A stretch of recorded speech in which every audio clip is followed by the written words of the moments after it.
Hello everyone, welcome to BSide Las Vegas, back in person. I just say a few words. First of all, want to say thanks to our sponsors, Diamond Sponsor, LastPass and Palo Alto Networks, as well as our gold sponsors. I just named three here, Amazon, Envision and Blue Cat. A little bit of housekeeping. Please silence your cell phones. The talk is being recorded. It'll be available on YouTube. We're also streaming live, so make it nice here. If we have questions at the end, make sure that you come closer to the podium. We don't have microphone in the room, so the presenter can hear you, repeat the question for the stream, and answer it. Picture policy, you should know by now, BSide has a strict policy for taking pictures. Make sure that you have explicit consent from everybody in the frame should you take pictures. Keep your mask at all the time. Before I introduce Vlad here, Vladimir De Turckheim, how many people can speak French? Okay, so we'll do it in English, but it's just because it's you. So Vladimir is going to talk about a certain form of pollution from what I understand. So hey, you have the floor. Bon courage. Merci Dimitri. Thanks for coming to my talk. I hope you will enjoy it. There will be a lot of JavaScript inside, but don't worry, we will cover everything. Feel free to sign very widely if I'm not speaking properly in the microphone. I'm Vladimir. Everybody calls me Vlad. I'm a staff engineer at Datadog. I'm also a Node.js core collaborator. I've been working on application security for the last 6 years in a startup that got acquired by Datadog last year. So we are building application security products. Feel free to reach out. Also, feel free to follow me on Twitter at Paul Defet. Today, I will take a chronological approach on that talk. So there will be a lot of context stuff, technical stuff, a bit of self-soul searching. It will be kind of a mix of a lot of things. Don't worry, the technical part is still the biggest part. And a few disclaimers. There's a lot of storytelling. That's a very personal presentation. It will cover a lot of things I've done as an open source contributor, not as a Datadog nor Screen employee. And there will be a lot of back and forth about what I had in mind back then, and you will understand why I say that now. Also, last disclaimer, I've built some commercial content, online trainings, but JavaScript security, including prototype pollution, and I found it was fair to put that in the disclaimers.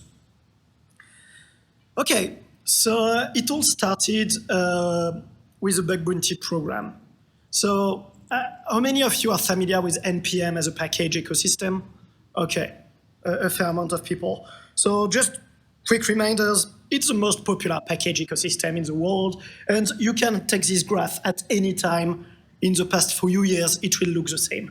NPM as the JavaScript package hosting repository is the most growing and the most popular package repository in the world. And that's been so for almost a decade now. There are millions of packages on NPM. And NPM serves a huge variety of content. Of course, there are JavaScript backend packages, Node modules, but there are also JavaScript frontend modules, like people get React, Bootstrap from NPM. So frontend libraries are also downloaded from NPM.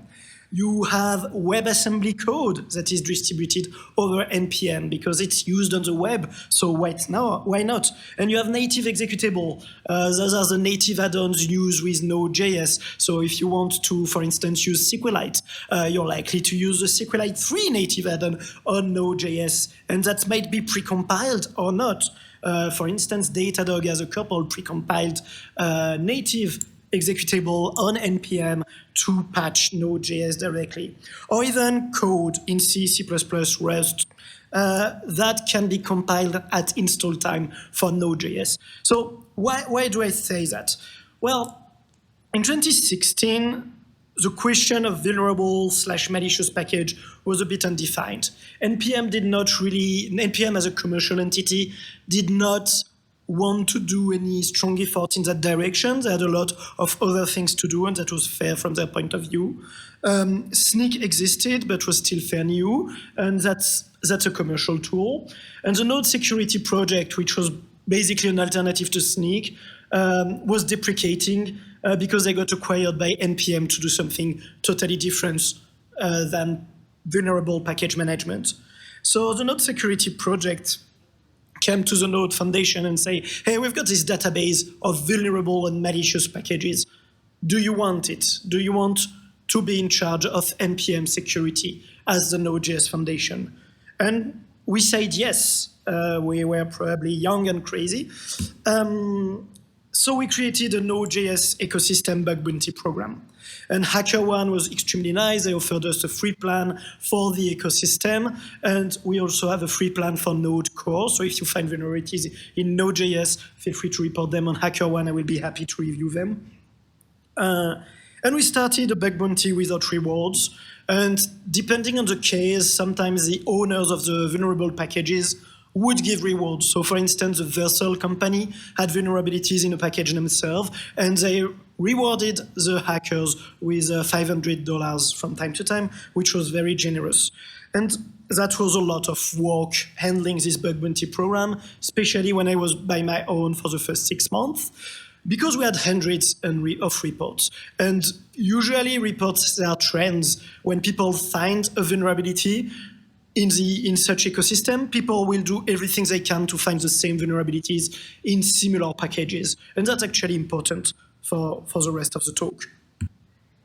And then in 2018, January, we get a super report because it impacts 12 packages on the APM ecosystem, comes from a security researcher from Canada named Olivier Artaud. And there are 12 impacted modules.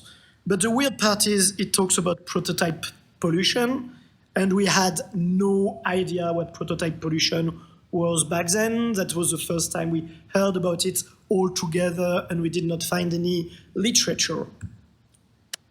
So the summary was utilities function in the listed modules can be tricked into modifying the prototype of object when the attackers control part of the structure passed to this function. This can let blah, blah, blah, blah, blah. How? How can you override methods in the JavaScript standard library? And that's where we start to go technical and we forget about history for a bit. So in JavaScript, you've got basic types. You've got booleans, objects, number, big int, strings, symbols, and undefined. And pretty much everything else is objects. So dicts are objects, string objects are objects, regular expression are objects, null is a specific object, and objects are objects. And map and set, all these higher level data structures, they are objects too. And objects have method.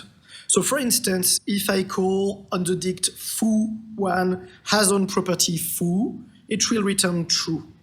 And has on property is actually a property available, it's a method available on that object. And if I check has on property on has on property, it's false. And has on property tells you if this object owns this property or if it's come from somewhere else. So now we know that we can call a method named has on property, but it does not exist on the object itself. So how is it available? Where does it come from? Well, let's use a debugger, because the debugger is probably the most marvelous piece of software in the history of software. Yeah, I'm terrible when I'm asked to mentor juniors. I force them to learn the debugger rather than putting prints everywhere. I never force anyone to do anybody. I'm doing anything, don't worry. So if we debug it, we realize that there is actually a property named prototype, and that has on property is actually attached to this prototype. So how does that work? In JavaScript, objects can have a prototype. And when a method or a property, basically methods are properties in JavaScript, is not found on an object, we look up on its prototype. So if you want to access a property on an object, and if not available on the object directly, we take the object's prototype and we check on that. And the prototype is actually an object itself. But this prototype might have a prototype. So if the prototype does not have the property you're looking for, well, by recursion, you look on it on the prototype of the prototype, or on the prototype of the prototype of the prototype, until there's no prototype available. And that's why we talk a lot about prototype chain in JavaScript. So let's talk about prototype chain. On the left-hand side, we define functions, constructors, and on the right-hand side, we use them. So let's create an object that's called myProto. That will be a prototype for certain objects, and it has a function, a property named foo that is a function.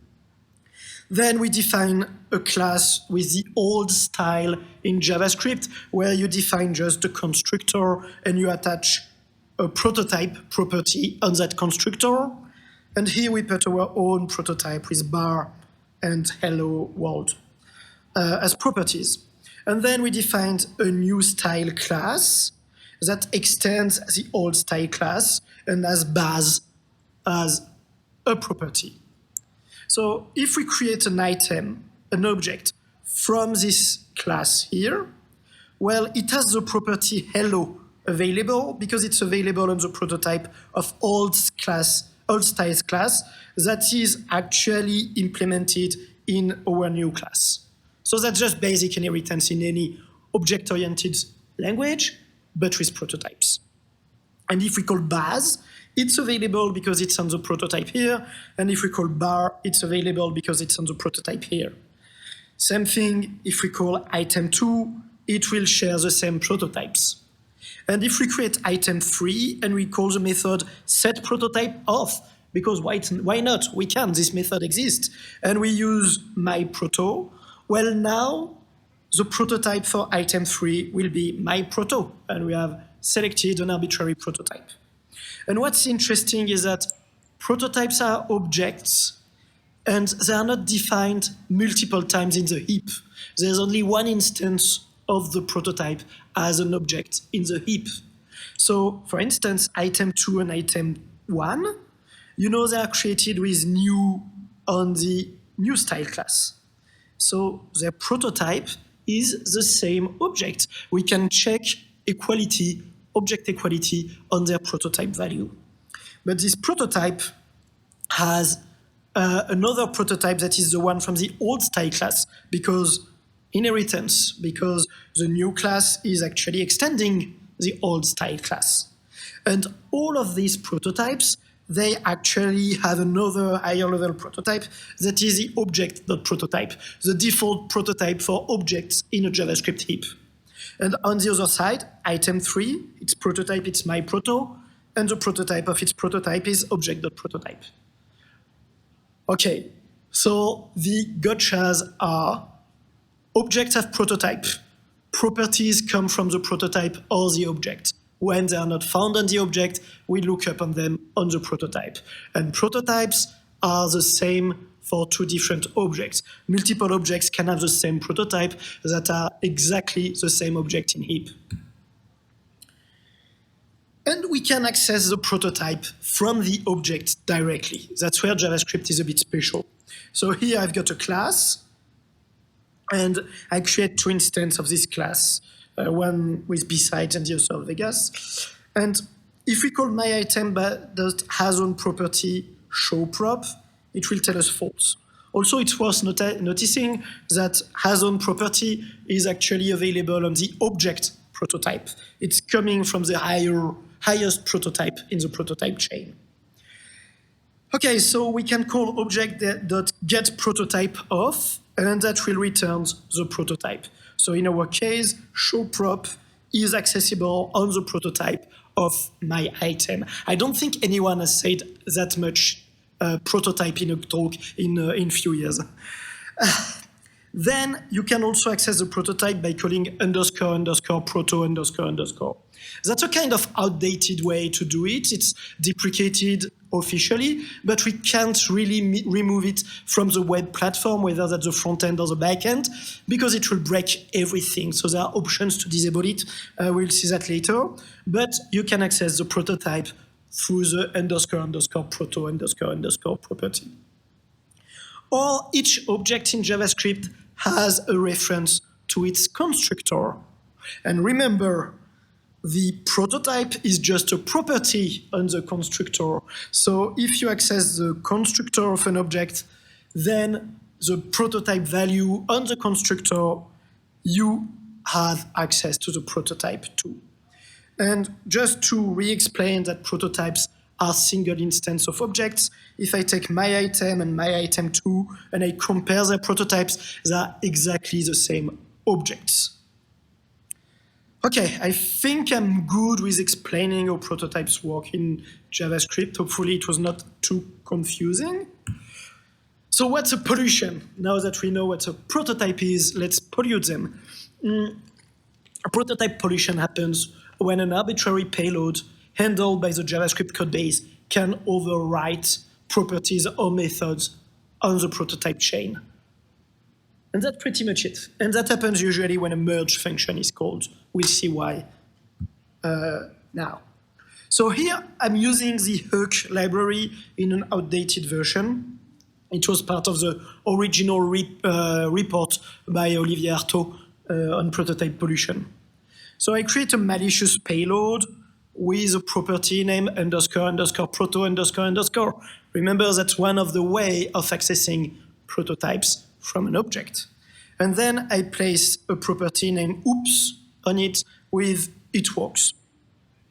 I create an object named A, and I don't mutate this object at all anymore. Because on the next line, I say before, and I check if A has a property named oops, either on A, either on the prototype chain. And it will say undefined, because there is no oops in the prototype chain or on A. Then I call hook.merge on a totally brand new object, nothing to do with A, and JSON.parse my malicious payload. I will explain why we use JSON.parse right after that. And then I recheck if A has a oops property. And actually it tells us it works, because the call to the merge function actually mutated something in the prototype chain. Because when the merge function was called, it checked if it could merge the proto property of this object. And it did. So it accessed the proto property, the prototype of our brand new object, and added a property named oops on this prototype. But this prototype is object.prototype, the global prototype for all objects. So basically all our objects in this JavaScript heap now will return it works when you call oops, except if they have their own property named oops. Why do we use JSON.parse here? Because if you define the object directly, well, it will already have a proto property and it will be kinda ignored by the engine. But there's a gotcha in the historical implementation of JSON.parse that makes this proto valid only if it comes outside of JSON.parse. I won't go into the depth of the implementation of that, but the gotcha is that for this exploit to work, it must go through JSON.parse. But so why? Then, as I told you, let's check the merge method. And the merge method is actually recursive. It calls merge again on itself because you want to merge objects recursively, because you want to merge nested and sub-objects of your object. And that's where the prototype pollution happens, because once again, you will check if the object that is the target right now, the first one here, has __proto__ as a property. This will return true. So you will merge property on the prototype because recursiveness. I hope that's not too confused. Okay, other example. In that case, we don't need the JSON.parse version because remember, all objects in JavaScript has access to their constructor. saw their own prototype through the constructor. So there's another exploit. There used to be another exploit in Lodash. Well, you would do basically the same. So here we've got constructor prototype isAdmin true. We create a B object. Before we check b.isAdmin, it returns undefined. We merge the payload on a totally different object. And when we call b.isAdmin, it will return true because we polluted the prototype chain again. And why does it matter? Well, Lodash is actually one of the most popular JavaScript package on Earth. It's been downloaded more than 200 million times in April. That's the downloads per month. And it's been downloaded 8 billion times since the package was created. It's pretty much in most JavaScript code bases, and it has been having multiple prototype pollutions, meaning that the whole JavaScript ecosystem was at risk with them. Okay, let's take a break from the JavaScript and saying prototype, prototype, and prototype of prototype, and recursion, and recursion, and recursion, and go back to the report to go a bit slower. So we started to discuss on HackerOne, and the report is still private for a lot of reasons, even 4 years later, but here's the gist of the discussion. First thing we did, we acknowledged having the report, and we just gathered as the bug bounty manager team and be like, okay, what do we do with that now? Is that really a security issue, or is that a quality issue? Is that a widespread defect in the JavaScript ecosystem, or is it something that actually can be used to impact applications on their security posture? And discussions went on, and at the same time, I started to reach out to Nathan Laforestière, who is the main maintainer of Hook, the first library I showed today. And I told him, hey, Nathan, I don't understand how it works under the hood. What I explained in the previous slides, I did not understand back then. Just reading a report, and it was hard to understand. So we sat together over the internet and started to put debug points and try to understand how that worked. And that's how we understood prototype pollution, and it blew our mind. And we know that there is a systemic bug in a lot of JavaScript code base. Based on that, we know that everything that merge or deep clone with recursion might be vulnerable to that, as long as it takes arbitrary payloads in input. Is it a security issue? That's a $1 billion question. Maybe I'm a bit exaggerating, but not that much.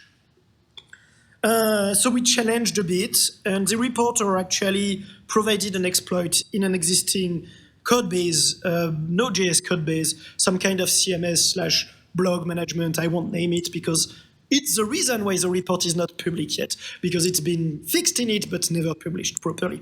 And they actually highlighted a crash in the application. So Node.js applications are writing in JavaScript, and JavaScript is by definition single-threaded. Like worker threads are an exception to that, but Node.js applications, they are usually single-threaded, and all HTTP requests are handled by the same thread at the same time with a lot of asynchronicity. So if you crash one thread in a Node.js application, well, you crash the whole process because there's only one thread. That's why error management is really critical. And if you manage to find a crasher, you're not crashing one request, you're crashing the web server itself. So they found a crash by replacing a method by a string, which is fair. And the code base was calling this method, and that was crashing because it was a string at this point. So we found a denial of service, because that's the definition of a denial of service. You crashed the application server. And we also found CWE 471, a modification of assumed immutable data. That was a good candidate back then with our knowledge. So based on that, we have an exploit, at least one real-life exploit, that has an acceptable outcome. Acceptable. A malicious outcome, and we found some kind of reference in a referential, we found this CWE saying, hey, this has been acknowledged as a group of vulnerabilities by the industry. So at this point, we are mostly thinking, yeah, that's probably a proper vulnerability. Let's accept it as a vulnerability report. So a bit of housekeeping. We asked Olivier to publish 12 reports instead of one single one because we had to communicate with library maintainers for them to fix, and we didn't want them to know the list of other vulnerable packages. We reached out to the maintainers, shared the reports, and we started publishing fix and publishing reports. And we had like a few CVE going out in 2018. And what happens after 2018? Well, that's a good question. Yeah, since 2018, there have been 193 CVE published for prototype pollution. 2022 is not over. And not all projects attribute CVEs. For instance, if I'm not mistaken, Sneak does not publish CVEs on a lot of packages when they're not popular enough. And the HackerOne project for Node ecosystem, for NPM ecosystem, has been closed, meaning there might be hundreds of other occurrences of prototype pollutions in the wild. I kind of remember a stat where it was one of the fastest publishing CVE machines in terms of attack classes. There have been one SCE in Kibana. We'll go on that later. And in December, there was a report about one CVE on Parse server. We'll get to that a bit later too. And more recently, last month, the Royal Institute of Technology in Sweden published a really cool paper on the topic. The reference will be at the end of the talk. It's a good read. So I told you, let's talk about an SCE because we found DOS, but what about SCE over prototype pollution? Okay, so as I told you, Node.js is single-threaded. So if you want to do tasks that are CPU intensive, you will be monopolizing the single thread. And Node.js has been designed for IOs, for asynchronicity. So if you block the main thread, you block the whole app, and you kinda DOS it temporarily. So Kibana uses a hack. When it has to do some computing, it starts a child process, which is very fair. Until we had worker threads in Node.js 2 years ago, that was the only way to go. And Node.js shares the environment of the parent process to the children one. And this is defined as a JavaScript object. I think you kind of see where this is going, right? And Node.js has an option that's an environment variable called Node options. And basically that enables you to pass command lines argument to Node.js, but through an environment variable. So instead of doing Node.js -- something, then your executable, you can do Node option -- your flags, then Node your executable, which is somehow handy. Well, what happened in Kibana is that someone found a prototype pollution to actually write the Node option property on the prototype chain. So when the child process was starting, it was inheriting the environment from the parents, including the Node option newly defined and their environment variable on the prototype chain. And they would be able to call -e for eval and run arbitrary JavaScript code from the command line through a prototype pollution. And since you're running arbitrary Node.js code, you can call another child process with a shell in it, you can call the file system, you've got an SCE directly on the server. So that was pretty bad. That's been fixed, and I know that the Kibana team has been doing a tremendous job on that. The Parse vulnerability is more recent. The report is from December, but it has been published only this year. if I'm not mistaken, Parse was a standalone startup that got acquired by one of the major companies of the Valley. I'll let you Google what that is, but it's not Google. And they deprecated the project, and the current version of Parse is the open source community version of that. And that's basically a REST API in front of MongoDB. It's used to build backends for mobile applications. And basically, it's an API, it's a web API over MongoDB. So you can write objects, you can read objects, all of that. And it's vulnerable to prototype pollution because it calls a merge function at some point. That's the exploit. But also, it uses a library named BSidesLV, which is the default library used by the MongoDB driver in Node.js. So the attacker can upload a document on MongoDB through Parse. That's basically the point of this piece of software. You can upload and retrieve documents in MongoDB. So good. And those documents are formatted in Bison. And Bison actually allows you to register functions that will be executed when you deserialize code from MongoDB. But this is by default disabled.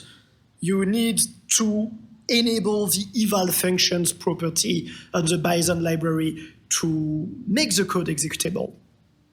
But there's a prototype pollution, so you can pollute eval function for all objects in the heap, and when Bison is checking, is eval function set to true? Yes, it will be because of the pollution. And because eval function is not default defined on the object in Bison library. Because if the Bison library had a real default version, not a per default property, meaning that if the option object was updated with, is this property existing on the object? Yes, no. If no, its value is false. Then it would not be vulnerable. But what they do is just, does this property exist on the object or its prototype chain? Because it's easy to do. And because of the prototype pollution, you could do that. So basically the outcome, run arbitrary JavaScript code on the Node.js server. Once again, you can call any Node.js module, fork, spawn a shell, do whatever you want. That's a SEE. And that's a terrible slide. Ordering for me, I'm so sorry. Let's go back to the Kibana one for 1 sec. How we fix that? Node does not allow the -e in node options anymore. So you can't eval, Kibana has fixed, you can check the report. Sorry about that. How to prevent? Well, remember that's our merge function in Hook. Here is the fix. Basically, we just needed to prevent the property proto to be taken in account. And that was good enough because that's the only vulnerable path to Hook. Hook was not vulnerable to the prototype constructor.prototype path. So there are other ways. When you call an object in JavaScript, when you call a property, it's a good practice to actually check if the property exists on the object directly. That's why we have has-on property. And you can make sure that the property is actually not inherited. And there's an alternative. You can actually create objects that won't have a prototype at all. So null, despite being an object, does not have a prototype. And you've got a method called object.create that takes a prototype as an argument and create a new object with the argument as a prototype. So let's take our example again. And here I create A with object.create null. So we run the attack, and A is actually not vulnerable to this attack because it just doesn't have a prototype. So there's nothing to pollute. But there's a drawback, is that I can't call has-on property or the usual methods of the objects in JavaScript because they are inherited from the object prototype. I think one of the main way to prevent prototype pollution, and that's actually pretty straightforward, is data validation and sanitization. just make sure that the objects that are coming from the user, that are by definition untrusted, don't contain properties you're not expecting. So there's a very, very, very cool library named Joy for that, and you define the shape of the object, even the size of the integers on it, regex to validate properties, whatever you want. It's a very good library to do proper type and validation on objects in JavaScript, and by default, it will prevent objects from having unplanned properties. So shape your object, and if properties are not expected, they will be marked as invalid, which is pretty cool. Side note, object deserialization is typeless in JavaScript. It's mostly JSON.parse. And that opens the door to a lot of other issues over object injections. One of the most impacting one is NoSQL injections. You can check my previous talk, just Google my name and MongoDB, and you'll see a few talks on the topic if you're interested. So that's the conclusion now. What do I think now? What do I think 4 years later, almost 200 published vulnerabilities later? Did we open the Pandora box, or did we do the right thing?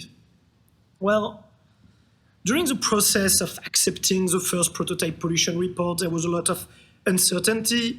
I think we were good because we involved other people we trusted, including community leaders as maintainers. So we did not stay as a closed-mind team. Especially important because in that triage team on the bug bounty, I think I was the only one working full-time. No, Liran too. There was only 2 of us working full-time on application security, and the other one were just Node.js developers with no professional background in security, especially.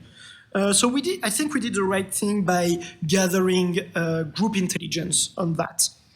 I think we were fair in expecting an example of exploit, saying, hey, okay, that's brand new, that makes sense. Can you demonstrate that it can have a real life impact on an application? That would help us a lot. And try to link to as much literature we can, even if it was just finding the right CWE. I think we missed a few opportunities on the process too, because we had a brand new vulnerability class.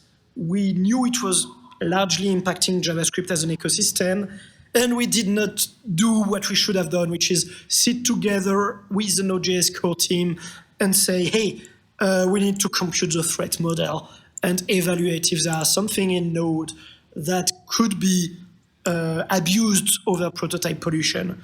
And maybe we would have found the Kibana case 1 year before it was published by saying, hey, look, you can redefine environment variables, maybe. And I think I was really bad on communication.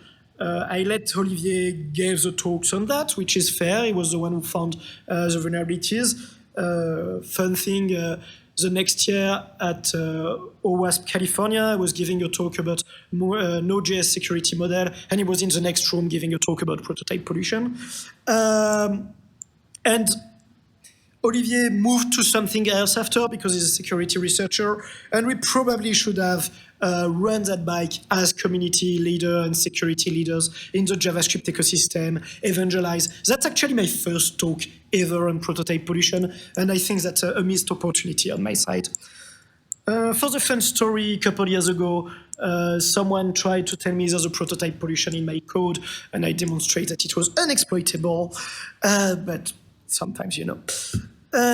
Conclusion, what now? Monitor incoming objects. Don't let proto or constructors come inside your heap from outside objects. There's an option in Node.js to disable proto altogether. Use at your own risk. It might break some of your libraries, but a good ping with semgrep will help you know if your code base or their dependencies actually use __ proto __. I'm mentioning semgrep not only because you're in the room. And enforce sanitization and prototype less objects. A few links. The two last ones are actually my classes, if you want to deep dive into that.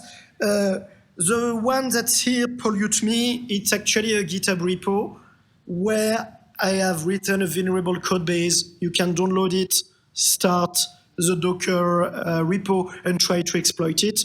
I did that in 10 minutes yesterday, so maybe it's not very good. Feel free to provide feedback. Reach out on Twitter if you want the slides, because I always forget to upload them between jet lag and busy conference time. And the two first links are report. The first one, I think it's the KTH paper, and the second one is actually the RC in Kibana. I think I have time for some questions now. Yes?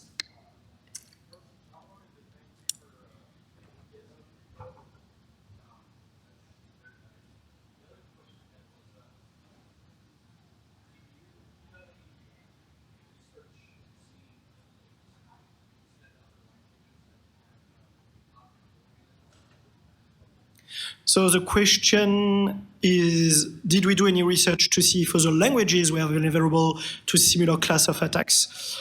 I'm not aware of that, and I was actually reading the page about prototype-oriented programming this morning. I was like, oh, there's at least a few other prototype-oriented languages. That's probably worth checking. I think depending on the way inheritance is implemented in other languages, it might make sense. On the top of my head, I would consider that language that run on the JVM won't be vulnerable for that, but that probably needs to be checked. Yeah. When you're testing something like this, you can't modify the application when you don't have the access on the server side. Is there a type of payload or anything like that you could actually use, maybe to cause a loss or a fault for testing? So the question is there a go-to payload, a cheat sheet to find them and cause a dose? I don't know if there is a list yet. I actually think this one, but replace has on property by null.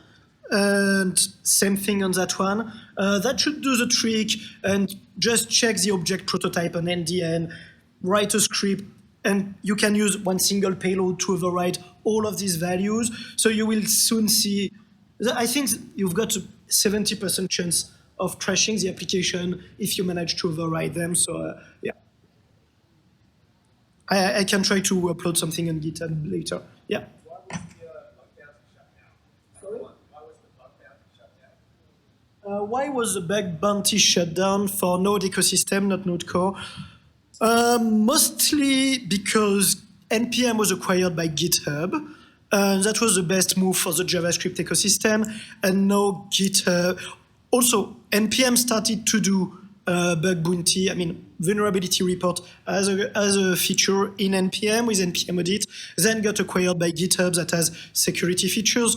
So it did not make sense to have like an extra initiative on that, especially since we were doing that on our free time and people at GitHub are paid to do that, so they will do it 10 times better than we do. Yeah.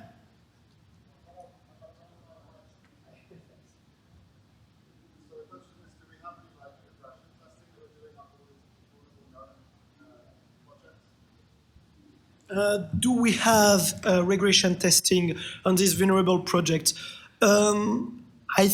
I don't know, but that's the magic about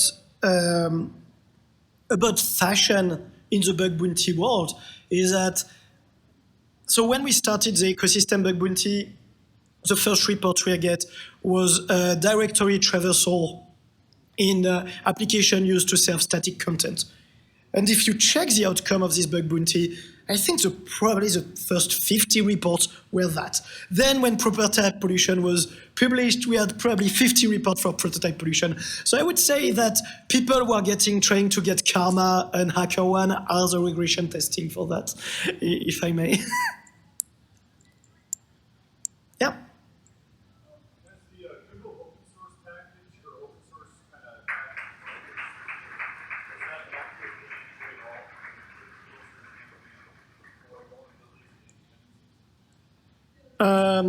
If I rephrase, does Googling search the code base? No. Google has an open source program to scan package managers, and they're actually building a database of vulnerabilities in dependencies. I wonder if that is helpful at all. I don't think we were aligned. We've been using that at all. I was actually discussing with two people in this room earlier today about the fact that these kind of attacks are really hard to find with static analysis. If you read the KTH paper, one of the points is that they had a lot of false positive, if I remember properly. Don't misquote me on that. They had a lot of false positive on static analysis. So I don't think scanning works yet for this class of attacks. Okay, if there are no more questions, feel free to follow me on Twitter, ping me, provide feedback. I'm looking for them too, and ask for the slides. And thanks so much for being an amazing crowd.